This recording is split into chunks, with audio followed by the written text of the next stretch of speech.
I want to talk about a topic today that was so interesting that came up. I was watching like this YouTube video and I was just thinking about how I was reflecting on myself about how I give other people so much power and or I think that I have so much power. And that was the big thing for me is because I'm a very like people pleasing person. And so for me, somebody was, I forget the exact topic they were talking about, but I just remember this person saying like you think that you have so much power over that person. And unfortunately, that's not true. They have autonomy too. And that really, really like opened my eyes to be like, I feel like I am always mindful of the conversations that I'm having and the way I'm communicating things. For example, I will be like, how can I communicate this in the most effective way possible for this person to fully understand what I mean, right?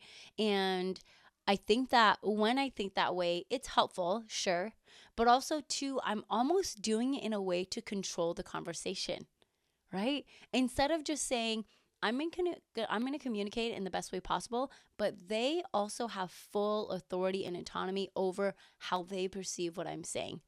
And then we get to have a conversation and we get to clarify from that place. And so this episode is really for your awareness. And I want you to ask yourself, where are you almost taking people's power, right? For me, it's like I'm taking their power to really ask good questions. I'm taking their power of knowing what to do when I say something that might trigger them. I'm taking away their autonomy to make decisions and communicate effectively and or have a challenging conversation because I'm like, I have to be the one.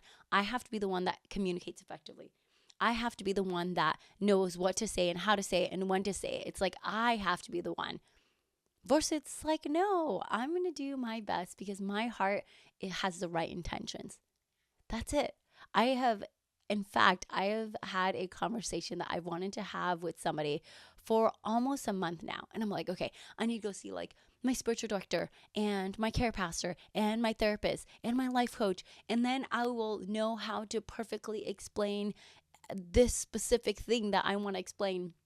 And I'm just like, oh my gosh, what I'm really telling myself is that this person is not emotionally intelligent enough to have this conversation with me. And so I need to have the perfect thing to say at the right time, exactly how I need to say it. So they will get everything that I want to say. It will be encapsulated in one sentence. And I'm just like, how silly is that to think that I have that much power to like control that one person with my one sentence or something like that, right?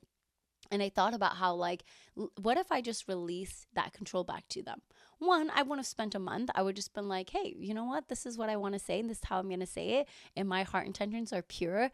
And so let's see how the conversation goes, right? Give their power back. I mean, it's not like I'm taking their power because, like, only they are able to give me their power, if that makes sense. And that's like for anybody in an exchange of any, power and control. It's like the person has to give you that power, right? To make them feel bad. That's a tangent, but that's just to say, like, I'm just like, oh my gosh, how selfish of me to even think that I could control the conversation by coming up with like the perfect thing to say. And also how foolish of me to think like that they are not smart enough to understand what I want to say. And how foolish am I to think that they're not smart enough to ask follow-up questions and to be curious, right? And that really made me just evaluate, like, what are my thoughts about this person? What are my thoughts about their character? What are my thoughts about their intelligence? What are my thoughts about their capacity? And so for you, I just want you to ask yourself, in your life maybe, where do you feel like you have that people-pleasing, controlling tendency to be like, if I just say the right thing, the right way, exactly how I need to say it to this person, it will somehow make them feel better. It will alleviate any negative emotions for them. And it's like we have no control over people's emotions or thoughts. They get to decide how they think. They get to decide how they feel. And I think that that gives us so much more freedom to show up as our vulnerable, authentic self. And that is how relationships are built. That's how relationships get stronger, when we are authentic and vulnerable. Not when we try to show up as this perfect person, trying to please them, trying to control the conversation, right? With the perfect thing saying it exactly in the perfect tone with the perfect words. And so that's just my invitation for you guys today, is to just really evaluate and see, where am I people pleasing? Where am I controlling the narrative? Where am I trying to control the narrative?